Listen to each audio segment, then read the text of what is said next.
എല്ലാവർക്കും നമസ്കാരം. അപ്പോൾ പതിപോലെ നമുക്ക് തുടങ്ങിയാലോ? ആരംഭിക്കലാമാ? എന്നാ വരി. നോക്ക് മക്കളെ, നോക്കങ്ങോട്ട്. കേരള സമൂഹത്തിൽ നിന്ന് ഞാൻ കാണിക്കാൻ പോകുന്നത് കണ്ടാൽ നിങ്ങൾ ഞെട്ടും. ഇതിപ്പോ ആരാ യുദ്ധഭൂമിയിൽ പുതിയൊരു പടൻ? കേരള സമൂഹത്തിന് ഇജ്ജൊക്കെ കാണിച്ചു കൊടുക്കണത് പോരെ, ഇനിയും കാണിക്കണോ? എന്നുവെച്ചാണ്ട് കാണിക്ക കുട്ടാ. ഇതാരത്?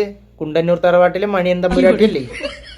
അതെ, എല്ലാം തോന്നാൻ മാഷിന് ഉണ്ണിയാർച്ചയെ മുമ്പ് കണ്ടുള്ള പരിചയമൊന്നുമില്ലല്ലോ. ഉണ്ട്, നല്ല പരിചയമുണ്ട്. ഇജ്ജ് മറ്റേ കുണ്ടൻ ചാസി, ഇജ്ജ് രണ്ട് കണ്ണൻ ചരട്ടയും ജമ്പറും പാവാടൊക്കെ ഇട്ട് കഴിഞ്ഞാല് എന്നെ കണ്ടാ മനസ്സിലാവില്ലാന്ന് എഴുതിയേ. അല്ല, എന്താ അത് കോലം? എന്റെ വിചാരം എന്താ ഉണ്ണിയാർച്ചയെന്നാ? ഉണ്ണിയാർച്ച എന്നല്ല മാഷെ, ഞാൻ വലിയ മഠത്തിലെ കോഴി തമ്പുരാട്ടി.